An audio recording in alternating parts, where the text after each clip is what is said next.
On a crisp October morning, with the scent of damp soil and diesel in the air, I found her gleaming BMW SUV parked right in front of my tractor again. It was the third time that week, blocking the only path to my cornfield during the height of harvest. When I asked her to move it, she smirked and said, "It's just a farm machine, not a bulldozer." So, I hooked her car to my Massey Ferguson, rolled through her flimsy traffic cones, and dragged that shiny status symbol deep into the corn rows, Johnny Cash blaring from my radio as neighbors peeked from their windows. But the real payback? That came later, when she discovered who I really was. My name's Jack Harlan, and I've worked my 40-acre farm on the outskirts of Willow Creek, Indiana, for 25 years. This land isn't just dirt, it's my life, my income, my refuge. Trouble started when the new HOA subdivision, Cedar Hollow Estates, sprang up along my eastern fence line. I figured it'd be quiet folks, maybe some retirees with vegetable patches. Then I met Susan. Susan strutted like she owned the county.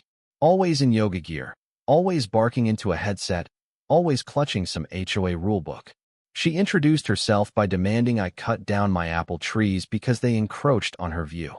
I told her those trees were on my land and suggested she take her complaints to her vision board. I thought that settled it. I was wrong. That Tuesday, I swung open my barn doors and froze. Her BMW was parked dead center in front of my tractor, bumper kissing the front loader. It wasn't just ruddy, it was a deliberate roadblock on my private gravel path, marked with a "no trespassing" sign nailed to a post. I left a polite note on her windshield, signed with my name and number, and went for another coffee. 20 minutes later, I heard shouting. Susan stood by her car, my note crumpled in her fist, glaring like I'd keyed her paint. "You don't own this path, farmer," she snapped. I pointed to the property line etched in a boundary marker. She didn't glance at it, just tore the note and peeled out, spraying gravel. Next morning, she was back, same spot, but now with orange cones circling her car and a sign on her dash. "Official HOA vehicle, temporary parking." I nearly choked. I called the Cedar Hollow HOA office and learned Susan had just been elected president. They said she was reviewing shared access routes. I told them there was no shared anything, this was my land. The clerk's vague, "We'll look into it," told me I was on my own. By Thursday, I was done playing nice. A truckload of corn needed hauling before a storm rolled in, and Susan's BMW sat there like a taunt. I climbed into my tractor, took a deep breath, and looped a chain through her car's tow hook. With a gentle tug, I pulled that BMW off my path and into the cornfield, stalks snapping under its weight. My neighbor, Ray, leaned out his garage with a beer and hollered, "She's gonna lose it." He wasn't wrong. I parked her car 150 feet in, shut off the engine, and strolled back home. Neighbors filmed from their decks, chuckling. When Susan returned, her scream could have shattered glass. She stormed my porch, pounding my door, demanding I retrieve her car. I handed her a card for a local tow service and said, "Field extractions aren't my job." She threatened to call the cops. I offered her my phone. The sheriff arrived, took one look, and told her the path was mine. Her face crumpled like she'd been slapped. But the real storm was brewing. Susan didn't know I wasn't just a farmer, I was also the county's part-time land use inspector, with the power to make her life very uncomfortable. The next day, her retaliation began. My private property sign bolted to a post for 5 years was gone, screws sheared off, post cracked. Tire tracks led to her lot. I didn't confront her.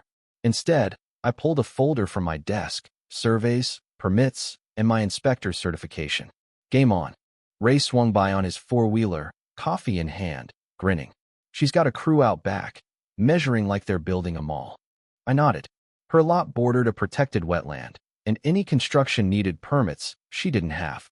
I snapped photos of the missing sign, the tracks, and her crew's stakes, then drafted a violation notice for the county. Before filing, I gave her one last chance. Badge on my jacket, I knocked on her door. She peered out, saw the badge, and went pale. "You a cop?" she asked. "No, ma'am," I said. "Jack Harlan, county land inspector and your neighbor. We need to talk." She accused me of vandalism for moving her car. I showed her the private property statute and mentioned her missing sign and unpermitted stakes. "You're bluffing," she muttered. "Call your lawyer," I said. "But hold off on that patio. It's on a wetland buffer." I left her speechless, doors slamming behind me. Susan didn't quit.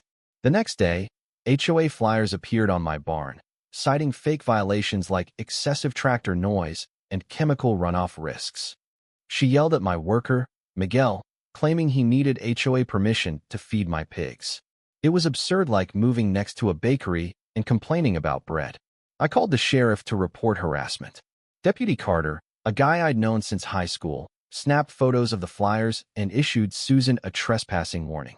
He mentioned other neighbors' complaints, one over a backyard grill, another about a too bright porch light. That night, I saw Susan pacing her yard, phone to ear, gesturing wildly. Then a county truck pulled up. An officer measured her lot, ignoring her protests, and left a red "Stop Work" notice on her door. Ray confirmed it. Her patio plans were dead, with fines looming. But Susan rallied her HOA allies, setting up chairs in her yard under a "Save Our Streets" banner, ranting about my dangerous farm. A Channel 9 news van arrived, tipped off about her violations. Their story: HOA chief breaks county codes, feuds with local farmer, tore through Cedar Hollow like wildfire. Neighbors turned on her. A guy named Ed, a retired welder, brought me muffins and said Susan fined him for a birdhouse. Others apologized for believing her lies about my farm.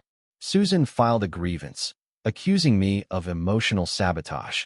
I sent the HOA a rebuttal with permits and satellite maps, plus her red notice for good measure. Then she set up a street stand with balloons, handing out flyers claiming my farm would tank property values. I called my sister, Laura, at the state AG board. She sent an officer, Greg, who served Susan a warning for defaming licensed farms. The final twist came when Susan claimed I stole her car. Deputy Carter reviewed my trail cam footage, clear shots of the BMW being towed on my land, and laughed it off. Then a law firm sent a cease and desist, alleging I'd threatened her residential enjoyment.